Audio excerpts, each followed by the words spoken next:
Welcome to Building the Future. I'm your host, Kevin Horick. You can check out new episodes of the show every Tuesday and Thursday at 2 p.m.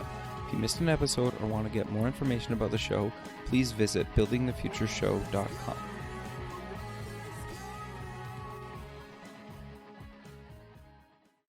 SoupX, the Startup Expo, North America's premier startup conference, is March 6th and 7th, 2017, in sunny Fort Lauderdale, Florida. Affordably priced, SoupX is a 2-day international conference featuring workshops, panels, speeches, a $50,000 startup competition, and over 100 exhibitors. For more information, go to sup-x.org.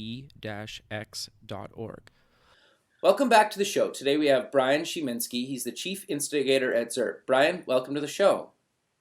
Good to be on the show, Kevin. Thanks for having me. Yeah, I'm excited to have you on the show. I've used your guys' framework and products for a number of years now, and I thought I should have you on the show because you guys kind of have a different angle at kind of everything you do at Zurb. But maybe before we kind of get into what exactly Zurb is and does, let's kind of get to know you a little bit better and start off with where you grew up. Sure. I think we could jump right into you guys. I love it. It's, as a Canadian, I grew up in Minnesota, so close to the border, right? Yeah, I say. So I actually still use you guys a lot too. I'm in California, so you don't hear that as much. So it's great to actually hear someone say you guys. Pretty funny. Cheese, soda pop. Totally. Yeah. Yeah, I grew up, I actually have lived in numerous locations, but my formative years were in Minnesota. And then I went to high school in North Carolina and then have been out in California the second half of my life. So have lived in some diverse areas and had a great time growing up in the Midwest. It's a great place. I have 3 kids now, so I can't imagine. I have 2 other siblings, so I can't imagine my parents trying to do it with all the snow and shuttling kids around. It's crazy, but big fan of the Midwest. Love the Midwest. Sure. So you went to Stanford. What did you take at Stanford? I was a runner, and I looked at a number of schools across the U.S. and Stanford is one of those campuses where you sort of walk onto it and you're sort of just mesmerized by all of the amazing things. And there's just a lot of aggro people just doing incredible things. And it's sort of this magnet. And so when I arrived, I just kind of fell into that. When I started school, I wasn't sure exactly what I wanted to study.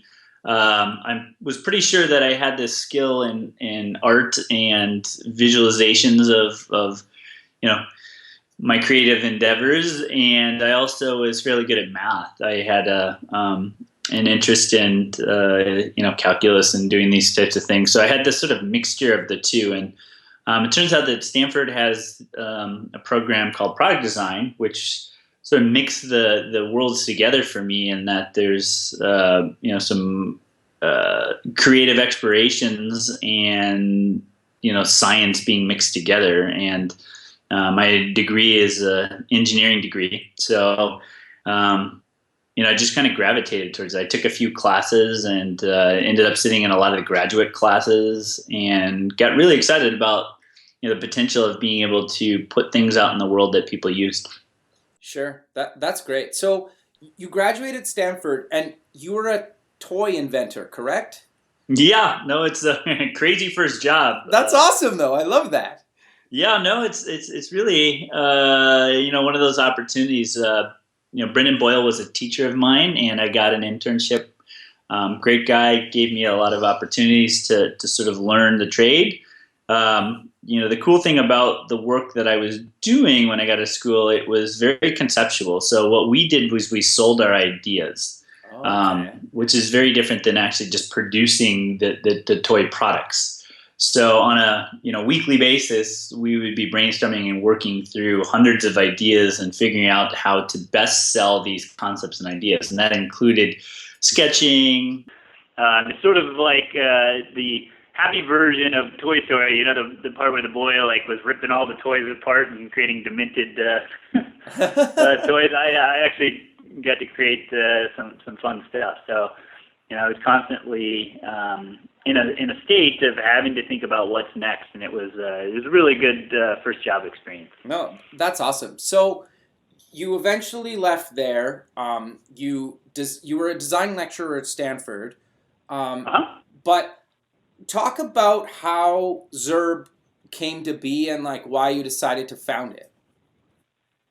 Well, I think with the toys and being in the invention space, it was really fascinating to me how you could create something and persuade a buyer to invest in it. And that concept was exciting because you could put something out in the world and someone would say what value it had to them. And I kind of saw the marriage of sales and marketing and product all at the same time. And about '98, the web was just starting to really start commercializing, and I saw immense potential to put things out in the world and then get this feedback, which was incredible because, when I was working in toys, we would sell something and it might be, 9 months before something actually hit the shelves, right? And so that sort of feedback loop between concept and, getting on a shelf, took forever. And at least in my world at the time, 9 months probably for a lot of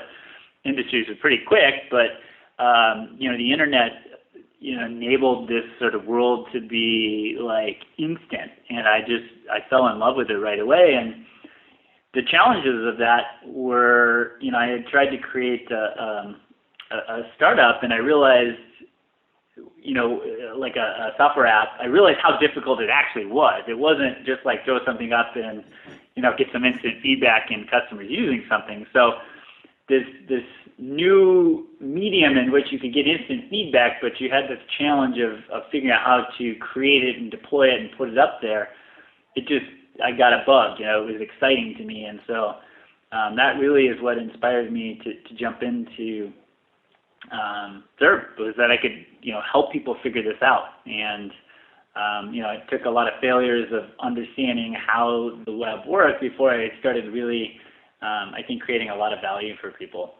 Okay, no, that's really interesting because for people that don't know, you guys are pretty much in the heart of Silicon Valley, correct?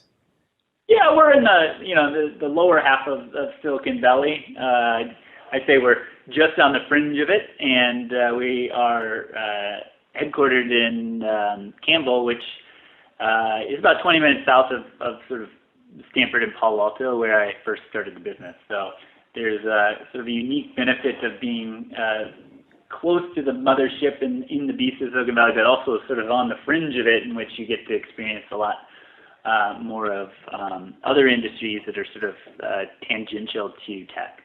Sure. No, I think that's great. And so maybe before we kind of get into kind of the product and the framework side of what you guys do at Zurb, what exactly is your core kind of services that Zurb provides? So our mission is really to teach people about using progressive design, which is our design methodology. The purpose of our business is to change the way people are designing connected products and services. And that means that, when you look at building something, how do you do it effectively with your team? And also, how do you bring your customers into the mix as you do this? And, we've advanced quite a bit over the last, 20 so odd years of the commercial web, but there's still tons and tons and tons to learn about creating great products. And as a company, our products and services and the things we do are all about furthering that agenda. It's trying to help companies figure out, how do I do this better? Sometimes it's software, sometimes it's technology, oftentimes it's us, using our experiences in helping a company move forward and try to figure out, how do I do this better? Sure, that makes a lot of sense. And you guys have worked for some pretty big brands. I'm curious though, and a lot of people I think kind of struggle with this, where they're doing kind of work for clients, and they're also trying to build products to either benefit their clients or themselves, or kind of both. And you guys have seemed to do a really, really good job at kind of still doing what your true passion is, of actually like helping companies build and design better products, but you guys have also done a really good job at actually building your own products. And so, walk me through how you guys kind of decided to start, designing your own products that you could probably use yourself to show clients, and also allow others that don't even work for you guys or have nothing to do with you guys use your products to, promote and showcase their work to their clients. Right. Yeah. So, one of the most well-known products is Foundation that, web developers and designers are probably familiar with. It's, comparable as a product to Bootstrap, and both products have their sort of unique approaches to solving a front-end interface problem of reducing sort of the overhead of producing components and building pages. Foundation is 5 years old, and so it's been amazing to watch grow. When we first created the product, it really emerged from this problem that we had, which is how do we deliver good code to a client in a more standardized way across our business, in which we reduce sort of the redundant tasks and things that we could sort of repurpose and reuse for another client. And the goal there was to really simplify our lives to make it easier and share that with the world. And so we had a vision of what that could look like, and we started just working on it, and it pulled some of our code experiments together. And even before Foundation, we'd put out lots of code bits that people had used. And it took probably a year before I think clients really understood what we were trying to do with Foundation, because it seemed sort of like this extraneous piece. But as responsive design sort of grew, people started to understand that we've probably gone through 10,000 issues, gone across all these browsers. That wasn't really a problem that they wanted to be in and Sure. solving for. And so we sort of were one of the first to really push that agenda and get that out there. And I think there's hundreds and thousands maybe of people that have created their own frameworks. At a certain point, we just sort of took it upon ourselves and put it on our shoulders is, hey, we need to start innovating and pushing an agenda here. And the reality is most people, that's a taxing thing. It's hard to do, and one of our strengths of the business is just continually, pushing forward with things. And I think when we started the project and got it out there, it was probably, we tend to not separate marketing necessarily from product. It just so happened that it solved our problem. It created interesting stories for us to talk about, and it also added value to people around us. So it was this organic thing that we started working on, and then we just kept pushing on it and investing in it. And today millions of designers and developers use it, and it's in quite a few large brands. And it's a cool, exciting thing to be part of, to be able to see people utilizing the things you build and building on top of them. And so, for us, when we started working on Foundation, it was an opportunity to create, something that solved our problems. And today, it solves a ton of people's problems. And so we've sort of, I guess, grown with what the product is and helped shape it. And I'd say today, we're more so than anything a custodian in trying to push these ideas that we're seeing across lots of the customers and people using the software. So it really stemmed from a passion to solve these problems for ourselves and then carry that over into a larger audience.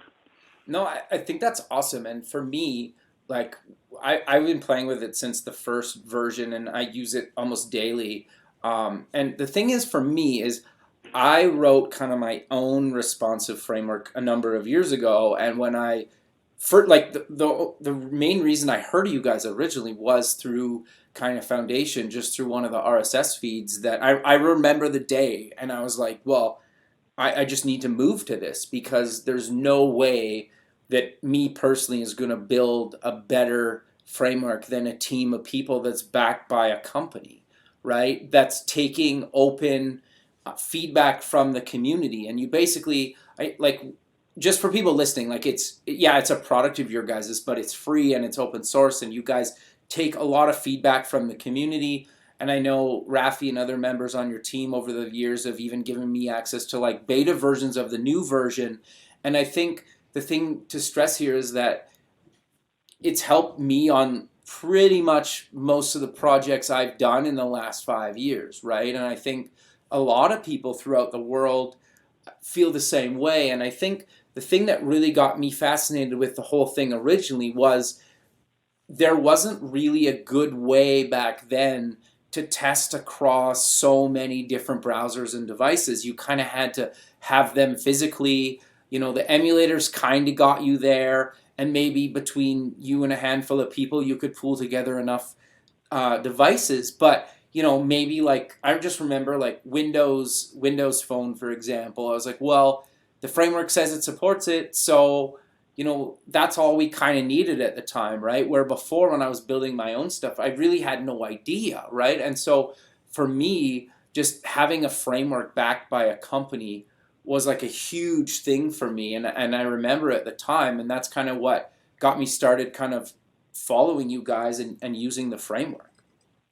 That's very cool. Yeah, I mean, that's what drives us and gets us excited, is that I can come into work every day knowing we're solving a lot of our own problems and furthering our business, but the multiples and the impact that we're having globally is exciting. And so I can both sort of live locally and do things within my own community, but I know the impact that we're having goes far beyond just sort of the boundaries of what we're doing as a company. So, I think open source it's an interesting concept and idea, and I don't know as sort of time progresses how people will continue to build software together. But I think what we see ourselves as is a sort of a custodian at this stage, but also the team that needs to keep pushing for better answers. And it starts to be really cool when you can see these diverse inputs come in and try and shape this product. I mean, it's fun to hear stories like your own, and we get the chance to talk with lots of people. It's incredible as a leader of a small company. I can basically go to most places in the world that have some correlation or understanding of the web, and people will invite me in. That's really awesome. Cool. Yeah, no, it's fun, and I'm a kind of an anonymous guy as well, so it's not as if people recognize me by face. But when I say, we do Zurb Foundation, and they typically have some story like your own, where they either tried something, they're doing it, they got their company, and I get to hear lots of interesting stories of people that have used the software. Sure. So I'm curious, how do you, and just maybe for advice for companies that are looking to maybe do something open source, like how do you guys kind of find the time and resources to actually, because you guys dedicate a lot of time to the frameworks? Yeah, I think, and this is potentially, I can't, there's always like bards, and people will give you tons of advice on how they did it in retrospect, and it all adds up to a nice, clean story. I think the important thing in web development and the internet and building things start from a place of wanting to make a difference, is wanting to create something that creates a difference in people's lives. Because ultimately there's ebbs and flows of all of this, and if you're not truly connecting and making something that people enjoy, it's really hard to do. So that's the first thing. That alone doesn't really get you through the challenging parts of making anything. It's a place where you just need to know that if you are successful, you're going to have to keep persevering through the ups and downs of something. Right. The first part is that there has to be some tangible sort of way to support something. And I think just going out and creating something and hoping that it sticks, you're and we've done this before, it just your desire to see something through kind of wanes pretty quickly. Sure. And so for us, it was a double down to make ourselves more efficient and continue to figure out what was going on. So an example is the first version of Foundation was not responsive.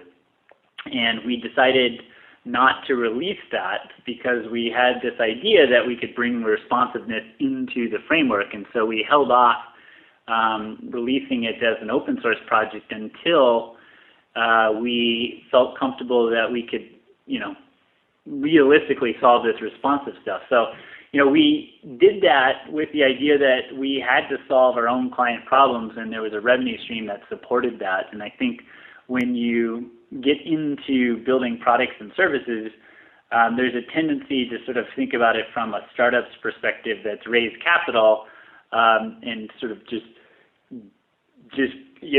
start building and go for it and lay this big bet out. And I think we took an opposite approach, which was, okay, somehow this has to fit into some, business model that we're working on. So, that started with our services, and so it made perfect sense to solve our own problems. As it's grown, we've devoted more time and people to the project, and obviously as you get larger with something, it requires more effort and time to be put towards it. And so we're fortunate to be able to do that because of the success of our business. So it's been fun to watch that unfold. Sure. And for the listener out there, there's kind of three versions under the Foundation umbrella. There's for sites, for apps, and for responsive email. Do you maybe want to kind of give the listener a quick overview of each kind of version? Yeah. So coincidentally, actually, we are marrying some of the ideas that we had in apps and bringing that into sites. So we are keeping apps as a project, but we're not actively developing on it because we see too much convergence between the two concepts in sites and apps. So, sure. So Foundation as a framework is really meant to help you think through interfaces across different types of devices. And for the most part, people are looking at desktops and phones. But what we have seen over the last 3 or 4 years is that expands into all kinds of interfaces, touchscreen interfaces that are in kiosks or things, and even our own projects, we've been testing the waters of where you can expand it. So Foundation is an open source framework. The most advanced one, we've continued to push the agenda, with each release trying to create new reasons to keep using the software. And the goal there is to simplify your workflow as you're building out your web projects. The other part of Foundation is Foundation for Emails, and this started as another side project within the business.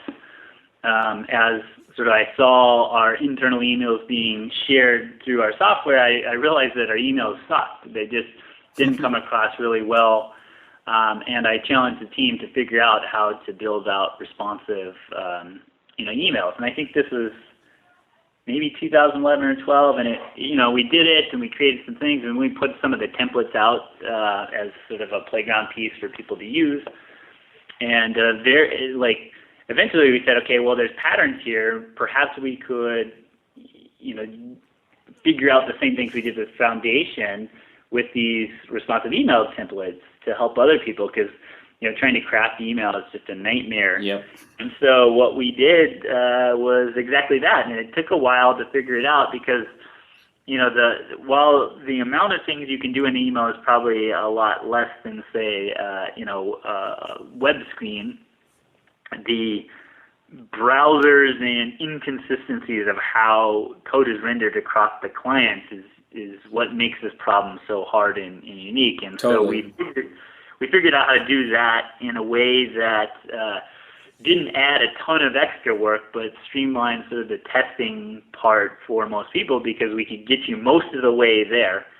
And the last version of Foundation for emails is we've used a language called Inky, which basically allows you to construct the emails like you would a web page, trying to simplify your workflow as much as possible. to abstract some of the more complex table structures that come with doing an HTML email. And it's been fantastic. Some of the biggest brands in the world are now using it and adopting it because it just simplifies the workflow. And we've been spending time really crafting style guides and ways to help companies use email as a communication tool by sort of modularizing the way they think about email as opposed to it being template driven.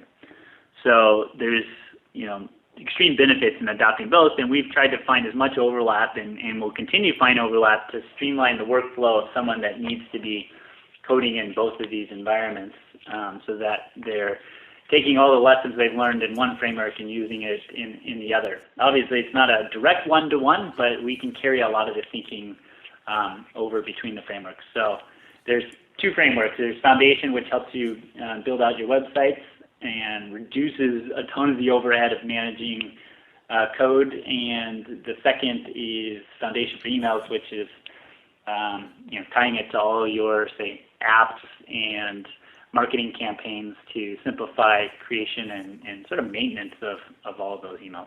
Sure. I think, and again, I kind of want to share a story for me, like how I use Foundation. And to be honest, like right before I jumped on this kind of call with you, I was actually just installed Foundation 6. And so for me, what I really like about it is that I can make clickable prototypes that kind of work on all different screen sizes, and then kind of show that to a client almost as like a wireframe or a replacement for a wireframe. And maybe I don't even put a design into it, right? But Yep. The thing is for me is then I can then tweak that, go back to the client, show them, or the team. It doesn't have to be a client. It could be if you're building a product or for a client, it doesn't really matter. Whatever project you're working on, you can build a clickable prototype, and then you can start adding in design, and whether you actually do in-browser design or you move off to a program like Sketch or Adobe Design Experience or Photoshop or whatever, it doesn't really matter, and then kind of bring it back in once you end up coding. But what I really like about the framework is I never really have to throw away something. Like if you do wireframing in kind of a different tool, sometimes you have to just kind of like, now you have to code this thing. So for me, what I really like about Foundation is I can kind of start with it and go live with it as I build on throughout the process of a project. Is that kind of how you guys use it? Yeah, I mean, the beauty of what Foundation is it's not trying to, it's opinionated in its sort of approach to simplifying your workflow, but it's not in the sense that it tries to take over how you want to use it. So, Totally. So from a prototype perspective, it gives you that flexibility out of the box to just start coding some stuff and connecting screens. And you as a web developer and trying to get people buying into ideas, sometimes that's the most valuable thing, is just to be able to show something on a phone and a screen right away without having to put much thought into the visual presentation. The benefit of Foundation is that we try to extract as much of the visual opinionation from the software so that you have a place to continue to express your creativity and be able to build off of some of the best practices we've learned without putting styles in there that get in the way of your own building. And so that is how we envision this, is prototype to production and trying to give tools that really sped up workflow, encourage you in best practices, but didn't creatively get in your way. No, I think that's great. And the other thing that I think worth mentioning for people that have never heard of the framework, like me personally, I've used it with like WordPress, Drupal, sadly Joomla. I've used it with, Ruby on Rails. I've used it with PHP, used it with Django. Like I've even used it with .NET, right? So the thing that's great about it is you could basically use it with anything, right? At least in my experience. And that's partly why I've kind of always stuck with it. And maybe I'm biased, but I've obviously done some stuff in Bootstrap in the past. But I much prefer what you guys are doing. And, and obviously you'd feel the same way. But I think it makes so much sense to me how you guys are kind of doing this, and I love the fact that you guys are still kind of actively supporting, and the community's really big now, and just for the listener that you could basically use it with any platform you want or any kind of site or project, big or small. And I've deployed it to like a small brochure site that's maybe a few pages, and I've used it on kind of enterprise applications. Right, right. No, the goal is to give it that flexibility. And some of the biggest brands in the world use the software. I'm surprised we have like a little tool widget that allows us to, as we're surfing, kind of see what sites are using, and it's just incredible to see some of the brands that have committed to the software.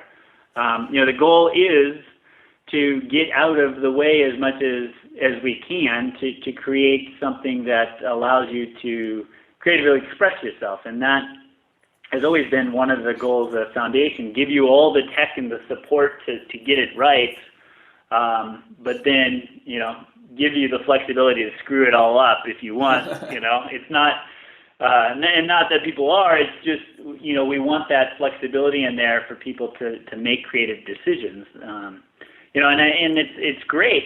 From a platform perspective, we've got a very diverse groups of people using the software across different things, and so we've tried to keep some sort of opinion and how we think the code needs to be put together, but really trying to stay as much out of the way of the designer and developer to support their vision. Sure, and I think the other thing you guys do really well is you only let me kind of pick and choose the pieces of the framework that I want. Like if I just want the grid, I can use the grid. If I want like the grid and like the typography and maybe a couple other plugins for lack of a better term, and plugins could be like a carousel and like I don't know, like a menu. I know carousels are kind of a thing of the past, but a lot of people use them still. But there's like I really like the ability to just basically use what I want. I also really like your SaaS version where I can, set variables and your mix-ins and can basically kind of build my own kind of framework inside your framework. I don't know how to explain that better, but I love how you can basically customize it however you need it to be per project. Right, and that is the goal. I mean, our designers and team are flipping between lots of projects, and what the intent was with the software when we first envisioned parts of it was not necessarily just to be good at standardizing the code. It was to really enable us to start solving some of the more complex user problems. Sure. And understanding how people would interact with mobile devices and a desktop, and that still remains a big part of how we think about the web. It's how do we keep servicing customers on the other side of the screen, or users as it may be, to create better experiences for them. And so as a product designer, that is the way I see the world, and it's what I try and reinforce with our company, that it's not about just building things, it's about creating things of value for the people that you are serving. Sure. No, that's great, and I love that. But maybe you guys also have a suite of apps called Zurb Apps, and they're kind of, how are they similar and different from what you guys are doing with Foundation? Well, I think, we've built these things to solve a lot of our own problems of how do you communicate with an audience or a client in a way that fits our model of work, which is what we call progressive design. It's this iterative approach to building things and soliciting feedback in a very consistent and sort of timely manner. And the tools that we've created are to support that. So our learnings from that, and there's been plenty to understand, is how do you build things with people that are both remote and or wanting to move quickly and or involving stakeholders and all these components. And so I can't say that process of building those tools and products has always been easy. but there's a lot of learning that's gone on, and it's quite frankly, it's helped us in every aspect of our business. So the goal for us is to streamline our workflow, to continue to keep making it easier to solve problems for our customers and our clients. We're sort of in the midst of re-envisioning and rethinking parts of what those are, and right now we're in alpha testing of a tool that sort of takes the best practices from all of those to keep making this easier for people to collect feedback. Okay, very cool. And do you know roughly when that's going to be coming out, or it's already out, and we're selectively reaching out to our customers to get them testing parts of what we're working on. So probably won't be potentially public right away, but eventually we'll be putting it up there. Sure. And those are going to be like a monthly fee kind of service? We're trying to change that model.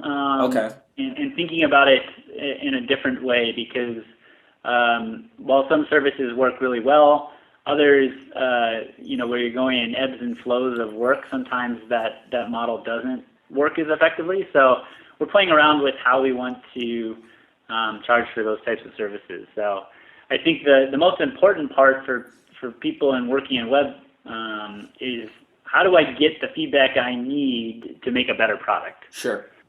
And that is really the bigger issue, is what does that look like? Because sometimes it's harder to find an audience, sometimes it's harder to get people to give you the right types of feedback, sometimes it's hard to parse the feedback, sometimes there's no feedback at all. And I think when you start looking at the web and where it's headed and what we're trying to do, so much of this is becoming more automated and quicker and faster. When we talk about, say, people worried about manufacturing jobs being automated by robots and machines, I think even web developers and designers need to start thinking about where automation will start to occur. Totally. And where perhaps computers will be able to figure things out better than even a human eye can, and what types of new problems will humans and service-oriented people need to be solving. And we're building products and services that revolve around that concept of continuously collecting that types of feedback. Okay, interesting. Right. And so if you look at it, our process and methodology is about trying to help companies react quicker. Progressive design is meant to do that. So if you look at, an example is, if you look at Amazon pushes code to their site every 11 seconds. Wow. So if you look at the average visit to Amazon, it's like 10 minutes or something. Sure. Which is huge. So you're looking at an average visit of code being pushed 50 times. Yeah, wow. And that doesn't really take into consideration the personalization of the unique things they're pushing to you, or the customization, or even the consideration of, once they have that data, how that gets pushed into ad networks. So the amount of change is happening so quickly that in order to build products and services, if the computers are moving faster at trying to figure out what's going on, then what is your role as a designer or developer? How should you be thinking about these problems to make the experience better for customers? So that's sort of where our headspace is right now, is how do we do that? And when you look at it, it's not looking through a computer as much as it is looking through all the channels that you have, whether it's working through an Echo, whether it's your mobile device, whether it's a desktop, whether it's, a home automation system. All of these tools are giving off and collecting feedback extremely fast. So how do you blend that and make that part of your workflow? Yeah, no, I think that's great, and I love kind of that insight. But sadly, we're coming to the end of the show, so maybe let's close the show with mentioning where people can get more information about Zurb and all the other kind of products like Foundation that you guys are working on. Right. Yeah, so you can go to zurb.com, zurb.com. There's a front entry there, and to get to Foundation, you can just do a search on Google Foundation or type foundation.zurb.com, and those tools are available. So. Perfect. Well, Bryan, I really appreciate you taking the time of your day to be on the show, and I'll continue using your framework, and hopefully we do this again sometime. Yeah, be happy to. I love chit-chatting about the future of the web and the exciting things coming down the pipeline. Perfect, man. Well, you have a good rest of your day, and we'll talk soon. All right, awesome. Thank you, Gab. Bye.